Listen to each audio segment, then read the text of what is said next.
Today I am going to tell you the story of the greatest economic betrayal in modern history. It's the story of how a worthless piece of paper was transformed into a global commodity that the entire world desired and fought over. This is the story of the Petrodollar System. But to begin, we must first provide a breakdown.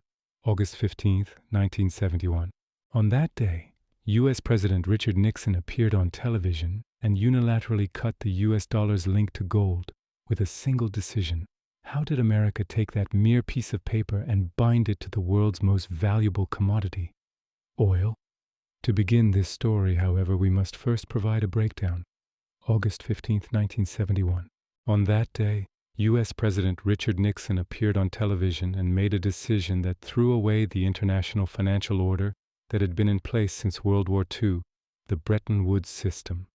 The dollar was no longer pegged to gold. Now it was just paper printed on faith. Consider this. Your currency is the world's main reserve currency. However, you depleted the gold in your treasury due to the massive costs of the Vietnam War and excessive spending. When countries like France demanded their gold in exchange for dollars, the vault was empty. Instead of admitting bankruptcy, Nixon unilaterally changed the rules. At that moment, the dollar broke free from its golden chain. However, like anything released from a chain, the dollar was left adrift and vulnerable. It was now fiat currency. So what makes a piece of paper valuable? The answer is compulsory demand for that piece of paper. During this crisis of confidence, nature, or more accurately, geopolitics, offered America a gift. The 1973 Yom Kippur War erupted. OPEC used the most dramatic economic weapon in history to punish the West, the oil embargo. Oil prices quadrupled in a few months. The world was in shock.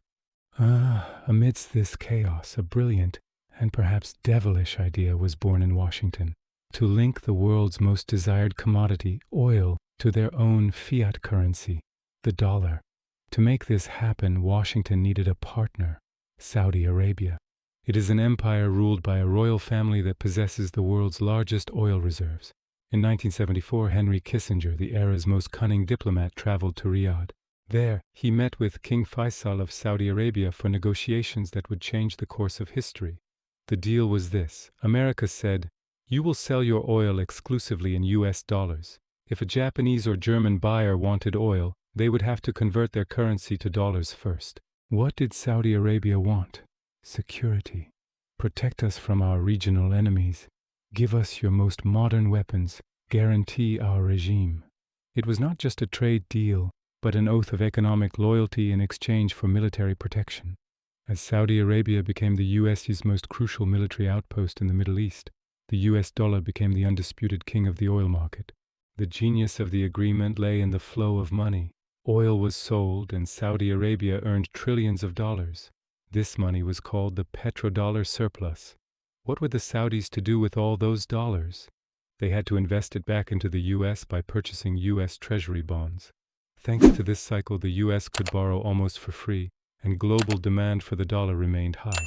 The petrodollar was more than just an economic mechanism. It became the sharpest weapon in US foreign policy. What would happen if a country dared to challenge this system by selling its oil in a currency other than the dollar?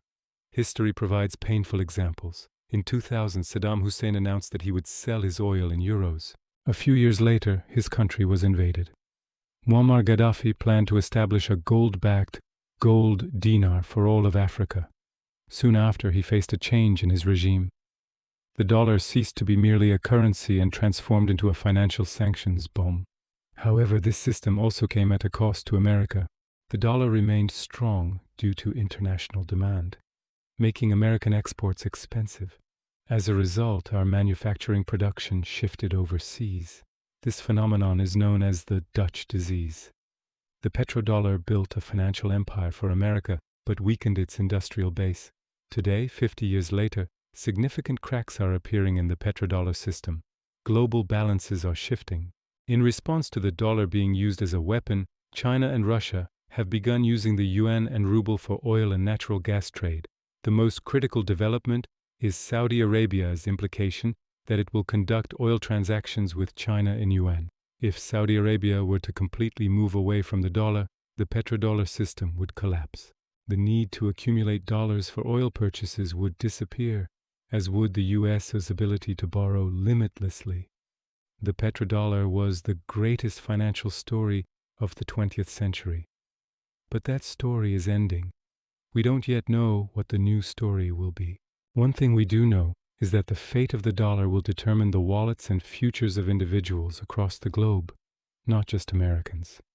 Do you think the collapse of the petrodollar would bring stability or chaos to the world? Let's discuss it in the comments.